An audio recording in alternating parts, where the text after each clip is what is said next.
introduce myself, my name is Hanlie Jansen. I'm one of our extension officers here at Angus, Australia, and I'm based in Goondiwindi, Queensland. It's my privilege to be hosting today's webinar, and I'm very excited to walk you guys through using MateSel within angus.tech as part of our new services that we're providing here at Angus, Australia. So just quickly going through the agenda for today. I'm just going to quickly welcome you all and provide a quick update. So we're hoping to have today wrapped up in about 45 minutes so that you guys can get back to everything that you've got going on. And as I mentioned, the webinar is recorded. So I will kick us off today and demonstrate how to use MateSel within angus.tech. And then I'll pass it over to Sandy Kinghorn, who is the director and developer at MateSel, to walk us through MateSel on a bit of a deeper level, what it means, how it works, and some of the ways that you could use it within your herd. We'll follow that with a Q&A session where you guys can ask any questions that you may have. And then we'll wrap up with some resources that we've created at Angus Australia to assist you and where you can find those. So thank you again, everyone, for coming along. So I'm just going to quickly give us an update on how we can access MateSel in angus.tech. So just bear with me. So thank you very much to Jake Phillips for allowing us to use his herd as a demonstration herd today. So once you've logged into angus.tech, now my screen will look a little bit different. It's just a red banner, but that's the only difference. Everything that I'm seeing today is the same that you will see when you log into angus.tech. So to find MateSel, you'll go to the Tools section and go then to MateSel. Once we're here, it's really important that the very first time that we use MateSel, that we hit the Download MateSel Installer button. What this will do is it will download MateSel to your computer, and you'll need to go through the installation process. I will just quickly add here that MateSel is currently only available to Windows computers, but there are a couple of workarounds, and I'll talk about that a little bit later in how you can use MateSel on a Mac computer if that's how you operate. So once we've downloaded MateSel, I'm not going to go through the installation process because I've already got it on my computer. But once we've downloaded it, we can create our first MateSel run. So once we open this window, there's a couple of different ways that we can add candidate animals into MateSel. So what I mean by candidate animals is the list of dams and sires that we want to consider for MateSel to give us a mating list from. So we can either do this by our inventory lists, so the animals that are currently active in our herds. We can demonstrate whether or not we want to include heifers, and we can also look at, for the male side, we can look to include the bulls that are currently listed on our sale catalogues at angus.tech or in our semen catalogues. We also have the ability to add a description to your MateSel runs, and this is really helpful in terms of when we're coming back to look at our results. So I'm going to walk us through quickly today how to create an upload form, as this has been a tricky bit for some people. So within angus.tech, to assist with this, we've got a help button located next to the upload form. So within this help website, it demonstrates how you want to lay out your upload document that you're going to upload into angus.tech for your mating list. This document is case sensitive, so it's really important that we structure it correctly. I've got a demonstration document here that I've included. So within this document, we've got 3 different columns. We've got our beast ID. Now, when it comes to our females that we're including for our candidate animals, it's really important that they're in our ownership. If they're not in our ownership, we'll get an error and we won't be able to proceed. Additionally, so I've got 17 females included in this document, and then I've included the top 5 sires that have been used in the last couple of years. And so we can include in this first list both males and females. Now we can also add a mating group ID. Now what the mating group ID field provides us the ability to do is split our females and our males across different groups. So for instance, in this example, we might have our main herd based in South Australia, but we've got animals on agistment in Queensland. And so we want to split those females based off that. So this provides us with the ability to do that, and this will feed into MateSel. We can also, where we're using semen sires, include the straw count. So this will max the number of matings that we can do with these semen sires based on the number of straws that we have available. So this is another useful tool in uploading the documents. So once we've created this document, just a quick helpful tip is to highlight from D across, so using Control-Shift and just clearing the contents of this document. That way there's nothing that could corrupt the file when we upload it.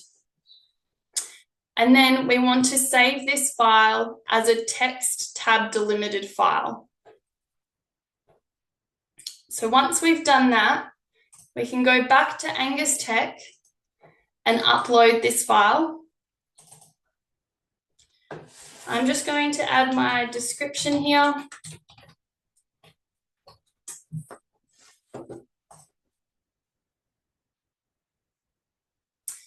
So once we've done that, there were no errors populated, so that means everything's gone well.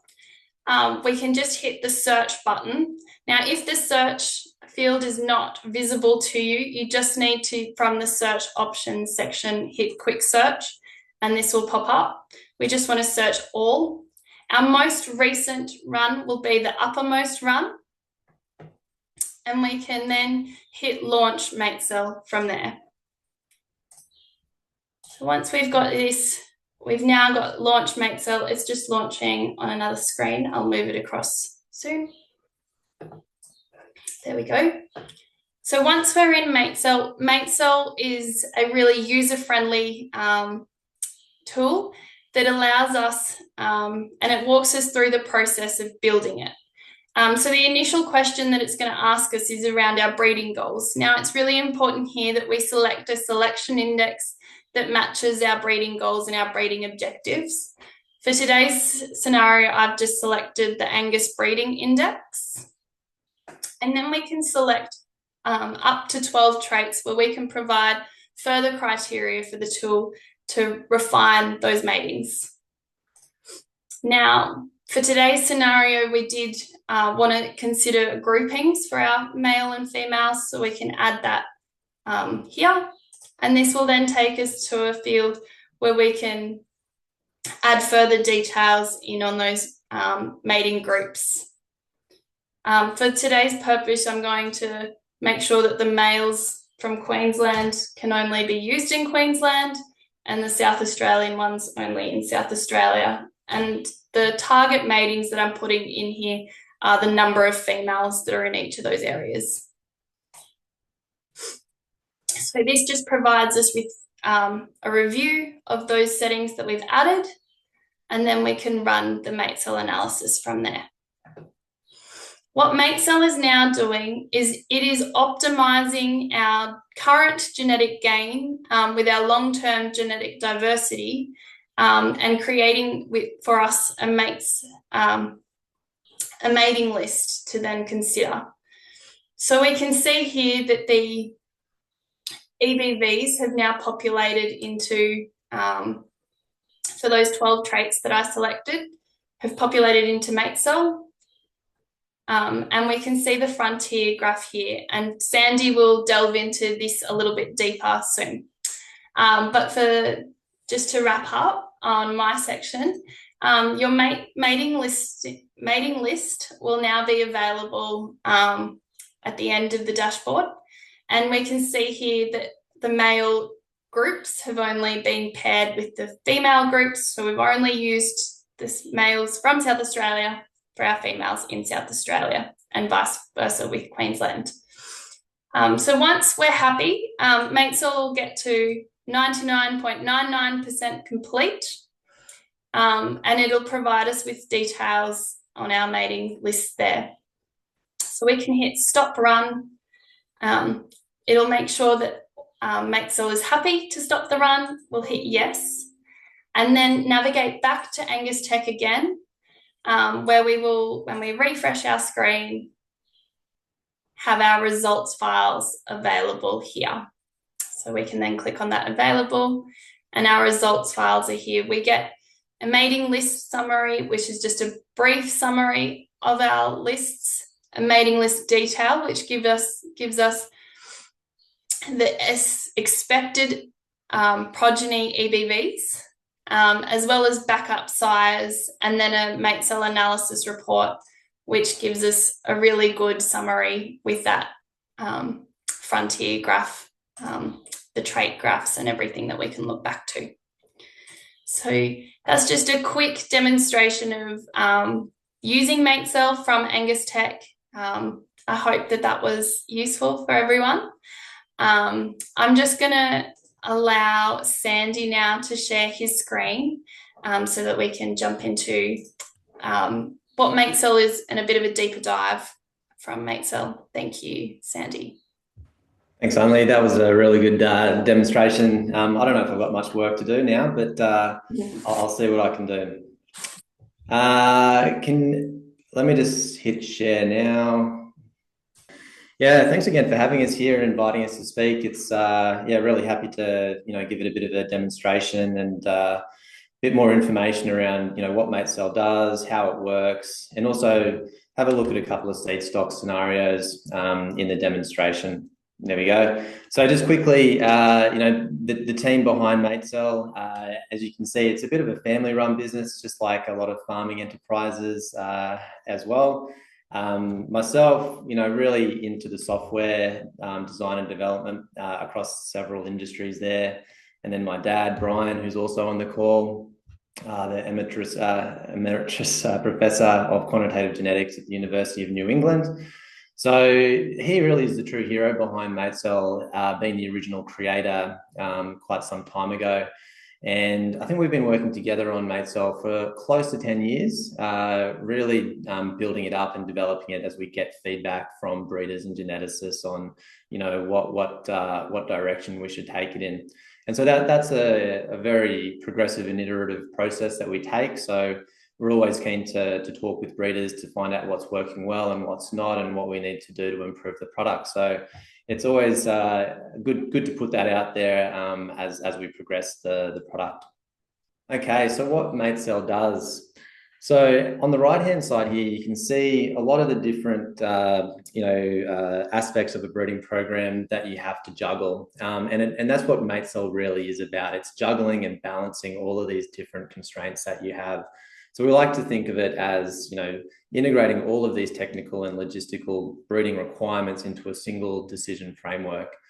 And when we put your data into action, and what we mean by that is you put an investment into getting your performance recording for all of your EBVs and your selection indexes. And MateSel really puts all of that information in front of you graphically, so you can sort of push the boundaries of where you can take your breeding program. And essentially, we do that based on a desired outcomes basis. So we really want you to be able to, see in front of you what MateSel has suggested and say, actually, I don't quite like that in my progeny, and you get to set the targets and move the goalposts until that you've achieved a balanced outcome that you can go and take that mating list away with. So obviously it's like I said, it's a balancing act. So you might, set a target for a particular trait and want to push really hard for like IMF, for example, but then all of a sudden you've got, birth weight issues. So MateSel really comes into its own when you can see all of those constraints and traits and markers on screen and just see the different aspects of your breeding program. And if you push hard here, then this is going to pop out over here, that sort of thing. So yeah, it's definitely an interactive program, and we sometimes call it a what-if analysis program, just so you can try different strategies within the app. And essentially, at the end of the day, you're going to get a mating list to accommodate all of your targets. And if you don't, some people don't use the mating list because they're just simply doing sire scoping. So even though they've gone in and used MateSel to figure out which sires or semen to buy, they'll discard the mating list, but they'll come back when they're ready to do the matings and feed those new sires in for the mating list. So we'll go over those two different approaches to using MateSel, sire scoping and then mate allocation as well. So how does MateSel work? It's, with all of those different logistical and technical constraints, it's a very complex problem trying to, meld all of those together. So we do borrow algorithms from nature in the way that it breeds the best or optimal solution for you. And it does that using a mixture of algorithms. They compete with each other, they cooperate with each other to find mating solutions that best fit your targets. And just so you know, in the background, it's actually, generating millions of potential mating lists that could achieve your targets. And they're all competing to find out which is actually going to be the best mating list to achieve your goals. So a bit of a comparison. If you haven't used MateSel before, you've most likely used spreadsheets or Mating Predictor or a combination of both. And they are really good for going in with a specific list of sires and dams and finding out, what the inbreeding coefficient of those matings would be and the expected EBV progeny that you would get. MateSel takes a slightly different approach in that you should provide it all the different possible sire and dam candidates that you have available to you, and it will evaluate, as I said, millions of different combinations so that you can sort of discover what is the best mating list for you based on your breeding targets. But with the increased capability that MateSel comes with, it also comes with complexity and some training as well, which we'll go into a bit more in this webinar as well. Okay, so I'm going to jump into a demo. We're going to have a look at that frontier graph that Hanlie had a look at in her demo. And we're going to have a look at these, probably for the first two seed stock use cases we'll go through. I'll probably just touch briefly on the grouping example because we just saw that previously in the webinar where we saw the South Australian and the Queensland groups, the grouping example. I was pretty much going to show you the exact same thing, but just with a slightly different scenario. So if you could think of those groups as being high calving ease bulls and then wanting to only put those over heifers and then having your normal bulls and then putting those over cows, you'd use exactly the same permission mating group permission matrix that we saw there to achieve that outcome as well. And then I'll just touch on the result files that you have available to you as well. So I'm just going to flick over to my test breed society here. So I've got a test herd that I've got through this mock website. So this is essentially what angus.tech would look like. So I'm going to launch MateSel from my own little test breed society. So you can see here, this is the same sort of look and feel like we had before. And I'm just going to launch MateSel now. And you can see we've actually, for this test scenario, we've got a few of the sample selection indexes that you have in angus.tech, and we've selected a few sample traits here as well. Now, I'm just going to go through a no grouping scenario. So any male can be mated with any female. And what we saw in Hanlie's demonstration is that you did have an option to upload the straw count. So that straw count, if you were to use that, would filter through to the max matings that we've got against each of these sire candidates. So the max mating simply tells MateSel that if you select this sire in the mating list, you can't use them more than 25 times, okay? We recommend setting this as high as possible because we have other mechanisms, which we'll explain shortly, which allows us to control that number so we're not overusing one or more sires. We also have the option to put in minimum matings. So what we can do here is to say if Wayne was selected in the mating list that, you know, we actually want to use him to his maximum potential. So use him 25 times. We're not going to do that in this example. But we've also got an option for this must use feature. So let's say that we've got Frankie here. He's not a particularly high, he's not the highest indexing bull that we've got. You can see we've actually ordered on index here. So Wayne's our highest indexing bull, and we're progressively going lower and lower in index. So I'm just going to say, you know, Frankie, you're not great, but I've actually bought, you know, 5 straws of semen already. So I need to use those. So that's when you would use this must use feature. Now, we don't recommend, we recommend using this as if you really need to use it. The alternative is just to let MateSel optimize the matings. But if you do have a need, like you have bought the semen already, absolutely come in and use the must use feature.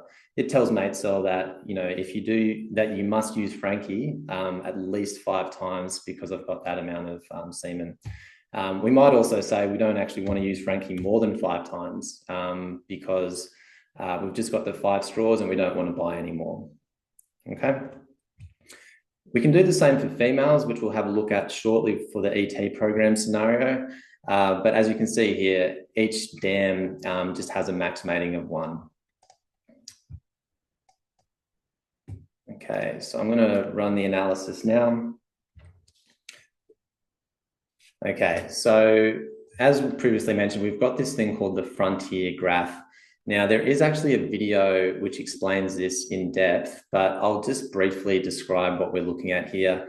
This really is our balance between long-term inbreeding and our selected progeny index. In this case, the $A Angus breeding index here. The way you can think of this is if I was to go for full gain, MateSel is going to be selecting the highest indexing sires and only just a few of them, okay? As we progressively move towards more diversity, MateSel is going to pull in more sires to achieve that diversity. So let's just quickly have a look at that as an example. I'm going to update the target and go for maximum gain. Let's have a look at the sire use detail dashboard. This is actually really important in sire scoping as well. So I'd recommend that everyone is aware of this particular dashboard report. So essentially what we've got here is we're going for maximum gain. So we've pulled in 6 sires to achieve that. And you can see here that, you know, we've got the highest indexing. Unfortunately, this is not in order of index, but you can see we've got Wayne, our highest indexing sire, and a few of the other highest. And have a look at Frankie. He's the one that is quite low compared to everyone else, but we've pulled him in for exactly 5 matings because we set his must use to 5. And so MateSel has to include him in the mating list for 5 matings. And you can see those 5 matings over here. If we just sorted on sire, we found Frankie, 1, 2, 3, 4, 5. There's his 5 matings. But it's probably nicer just to work over here in the summary view for now. So if we were then to go to the other extreme, just remember we've got 6 sires in the current mating list. Now we're going for maximum diversity. If I show the latest mating solutions now, MateSel has pulled in a lot more sires for that diversity. So obviously that's not where you want to be. You want to find out where you want to be on this particular frontier graph. And deciding where you are on this frontier, so that balance between diversity and gain really depends on where you sit within your industry. So if you have a closed breeding program where importing new bulls into your breeding program is going to affect your genetic gain, then this is really important, because you're not going to be importing as much new blood, and that means you need to be very cautious about the parental co-ancestry that you're putting into the next generation as well. If you do regularly import new bulls and other new blood into your breeding program, you can choose to go for higher gain, because you'll be able to fix any of those diversity issues down the track as well. So we do actually have a video that goes into a bit more depth about where you should aim on this frontier, but just generally you should be able to see that as your index starts diving away, you probably want to roughly set it about there. So you can see here that we've achieved a couple of maybe 1.5% of diversity in terms of parental co-ancestry, and it's a very minor dip in the progeny average progeny index. So that's a pretty safe place to be. Okay, so in terms of the scenarios for the seed stock use cases, we were going to identify the size and semen to purchase. So if you were traditionally always going to select size based on index, that's equivalent to what we're doing at the moment. We're telling MateSel to go for full gain. So what it's going to do is it's essentially going to have a look at the highest indexing size we've got available to us and pull those in. If you were to run your breeding program like that, that means you're going to be pulling in new blood as well. But the other thing to look at is not just diversity and diversity and index. It's also the traits. Okay, so after you've got a bit of an idea of where you want to sit on this frontier, you should then turn your attention to the trait histograms. So these are the expected progeny outcomes for each trait. So the selection indexes alone are very good at getting you to where you want to be, but you might want to tweak that index. So for example, you can see IMF here has a few outliers where it's below 0.8. So you could set a minimum progeny at a boundary, and apply a target. And so what that means is MateSel is rearranging the mating pairs or the mate allocations, and possibly the size selections as well, so that it can achieve those expected EBVs in the progeny. So you can apply multiple trait targets as well, and you can do things like set a maximum at a boundary. You can increase the mean of these histograms, really to tweak where you want to go with your goals.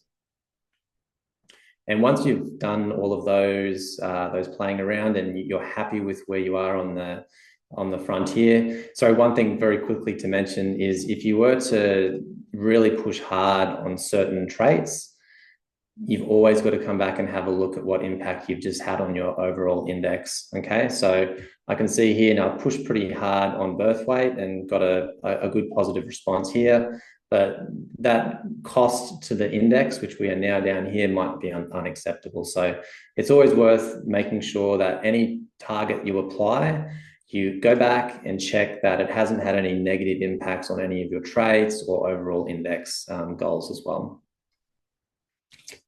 Okay, I'm going to jump into the next scenario, which is identifying dams to include in ET programs.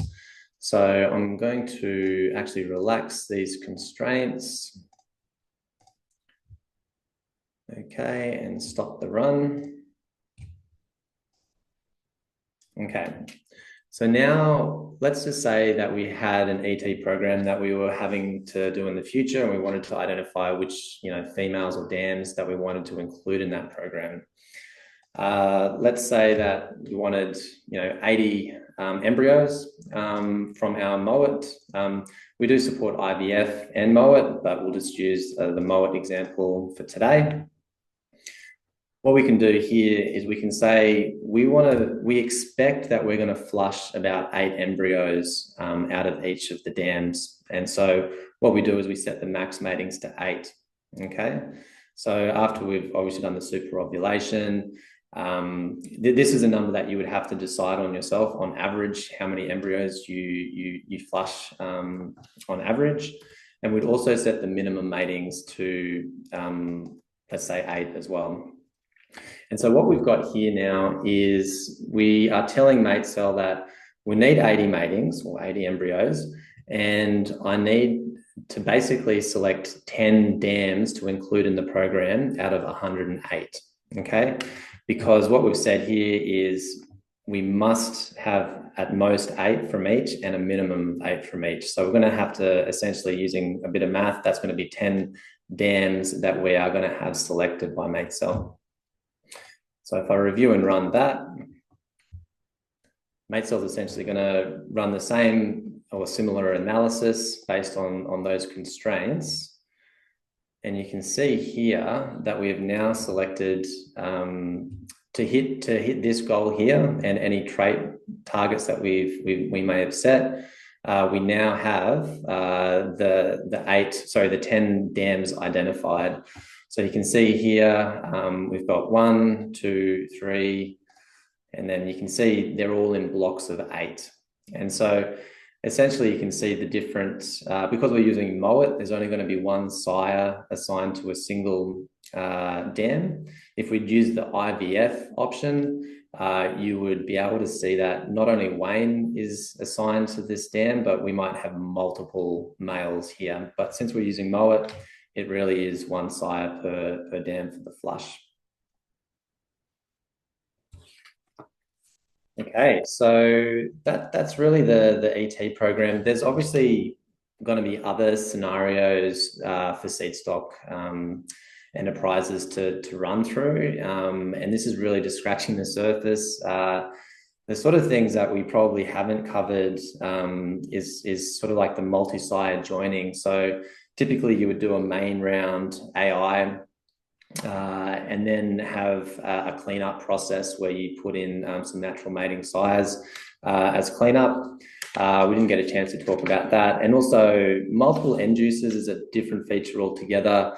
If you remember when we went back to the original screen here to select an index, we do have a feature where you can select multiple indexes so that if you've got diverse customer needs and you might have hamburger meat for one customer and then prime meat for another, you can actually use MateSel to peel those two off into separate mating lists for your different diverse customer outcomes. So one thing, sorry, I forgot to go over was the result file. So I'm going to quickly show you those. They are under the reports tab here, and they're also sent back to angus.tech, but they're only going to be sent back after you've stopped a run. So you can see here, you'll get this message if you've done multiple runs through angus.tech. And essentially what this means is, do you want this latest run that you've done for your angus.tech run to overwrite the files in angus.tech? So it's up to you whether you want to do that or not. And then, we've already gone through this quite a bit, I think, earlier. So we've got the mating list summary, mating list detail, which really gives you a bit of a similar output to mating predictor, where you can see the EBVs expected for each mating and also the inbreeding coefficient as well. So I think I'm going to finish up there. So we've got time for questions, Hanlie. So I might hand over to you, unless I might stop sharing, but I can jump back in and start sharing again if you've got specific questions that I can demonstrate. Awesome. Thank you very much, Sandy. While you've got your screen still showing, do you mind just going back to the markers? And we might just quickly explain the 1, 1, 1, 2, 2, 1, and 2. Yeah. I haven't actually got markers in my demo data. Oh, okay. Unfortunately. I will open mine back up and we can do it from mine. Okay. Thank you. Thank you very much, Sandy, for that demonstration. I really appreciate you jumping on board. So I hope everyone can now see my screen. and you can see the MateSel interface there.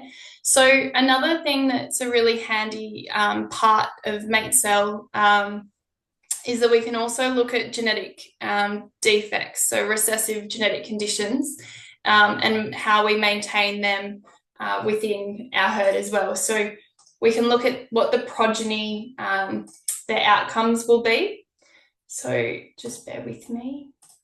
So when we're looking at this, this top one is the allele frequency for that carrier to be within our herd, for the free allele. So that's the frequency of the free allele in our herd in those progeny. And then we've got, so the 1-1 is an animal that is free. So in this scenario, we're 100% free. And then we've got 1-2, it would be the number of, or the percentage of progeny that are carriers and have gotten that carrier, that recessive genetic condition from their dam. And these ones, the 2-1, they've received the carrier or that recessive genetic condition from their sire. And then the last one is if we had any affected animals, so had the allele 2, so essentially the carrier gene, they had 2 copies of it and therefore were affected. So that's just an explanation of this markers page for everyone as well. So I just wanted to quickly, before we get into questions, get into just some quick tips. So just a reminder that if you're having any troubles with launching MateSel from angus.tech, make sure that you've got it downloaded onto your computer.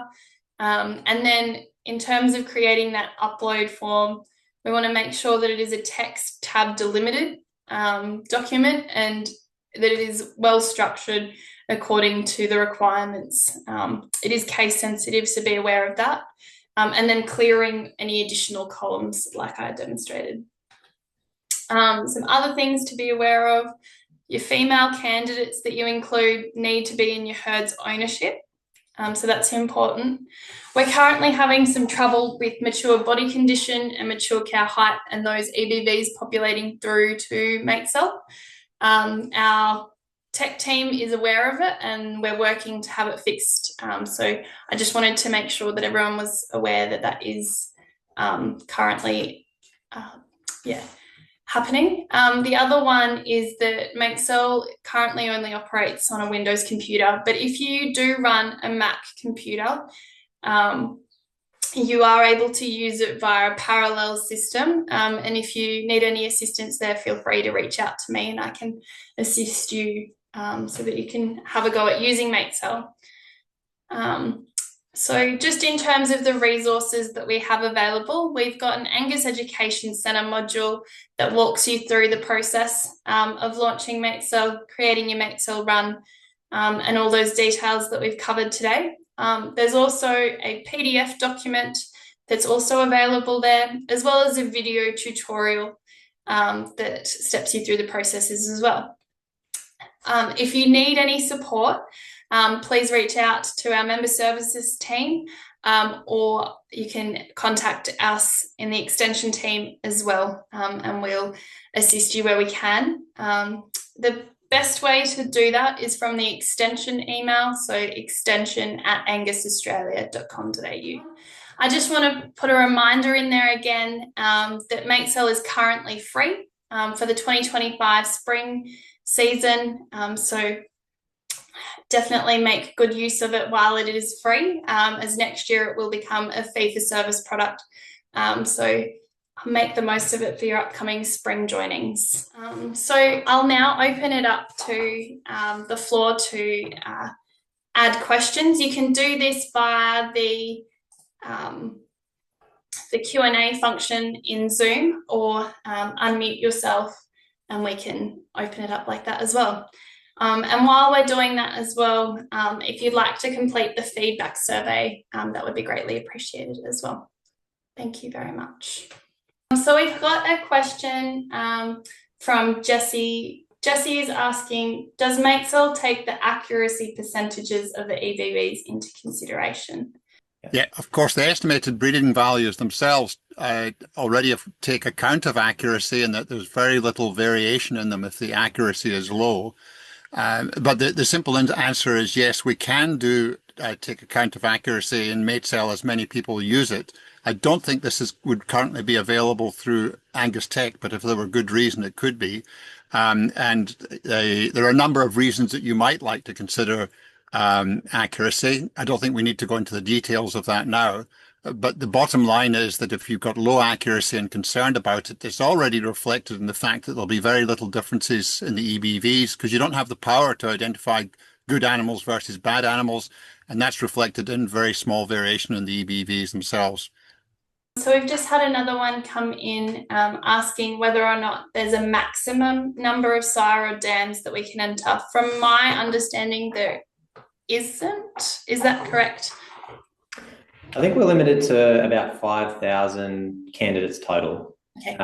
Is the simple answer. But you just got to remember, the more matings requested and the more candidates that you have, the slower the analysis is going to take, just because it's got a lot more in terms of permutations of matings to consider. But I think we've tested up to definitely 5,000 candidates, that is. Many, many more in the pedigree. I think 50,000 in the pedigree, but in terms of candidates, around 5,000. Yep.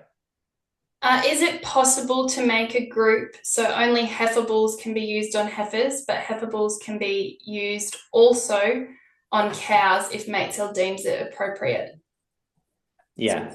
So the best thing to do there once you've got all of your groups defined in that spreadsheet, you'll be able to see that permission matrix where you selected the checkbox on which matings were allowed between the males and females.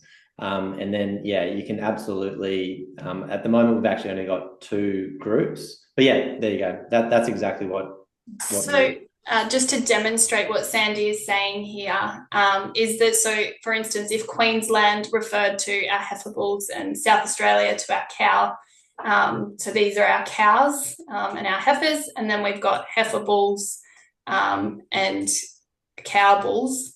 So essentially over our heifers, we wouldn't want our cow bulls to be able to be used, but in our cows, we want our heifer bulls and our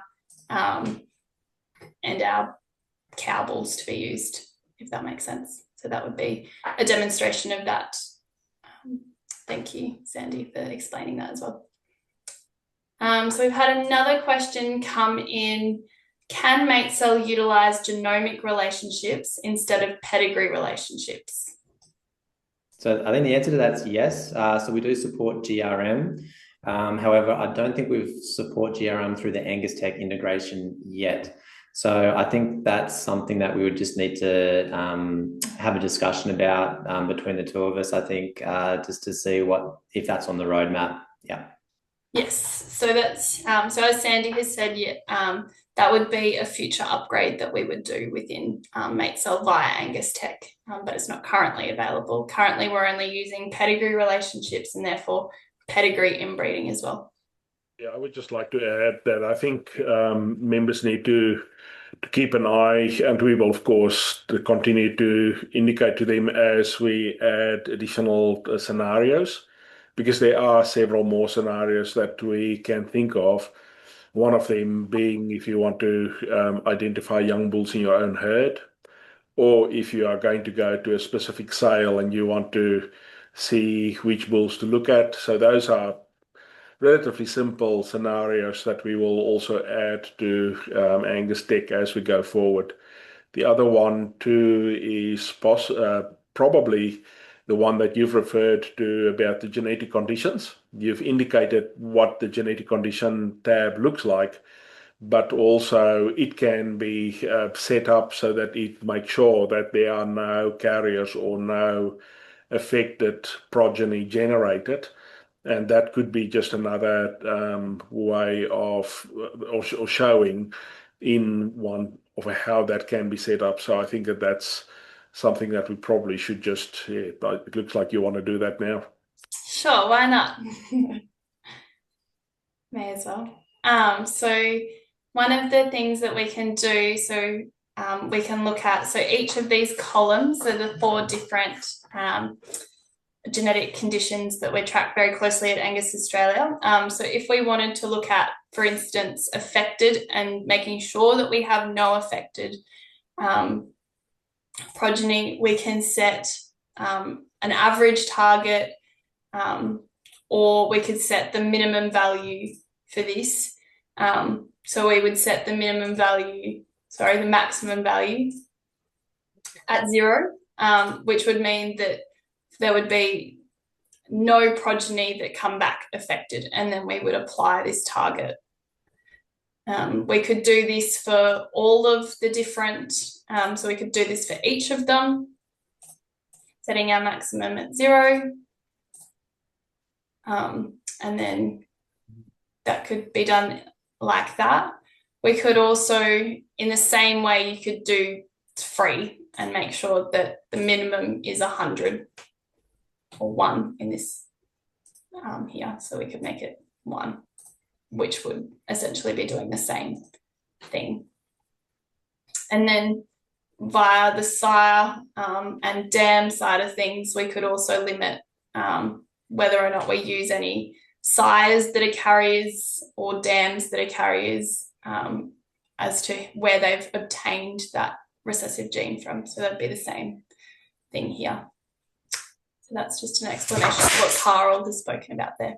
So we don't have any more questions that have come through.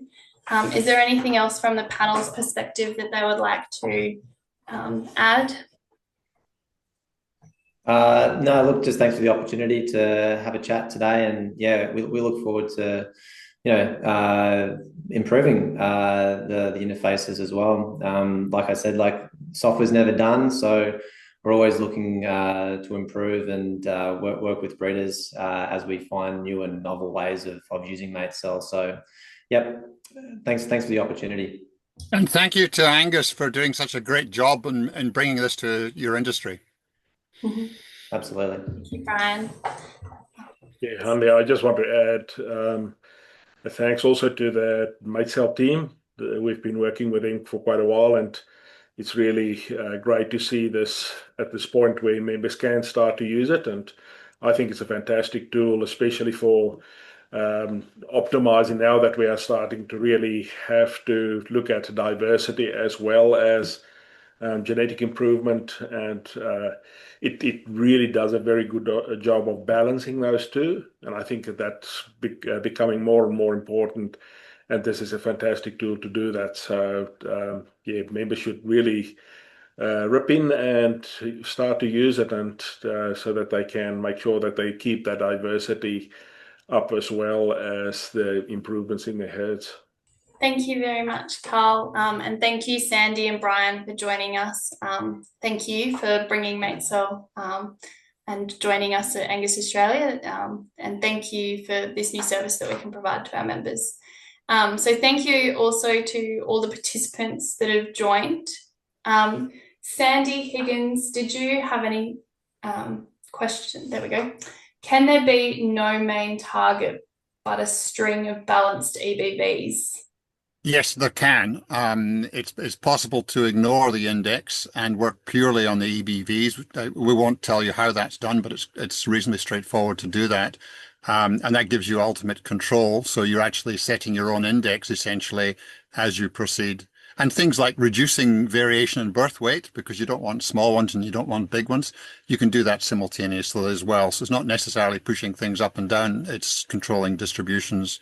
And yes, you can do that without necessarily having the index considered at all, if that's what you want to do. Thank you, Brian. Appreciate you covering that question for us. So yes, thank you everyone for your time today. Thank you for taking time out of your day to join us. I hope that you found this webinar useful and it's provided you with a good understanding of how you could consider using MateSel in your herd. Just another reminder that it is free for the remainder of this year, so make sure that you have a go and use it while it's free, and we look forward to seeing you soon. If you have any questions, please feel free to reach out to me at any point and I can see how I can help. Thank you very much.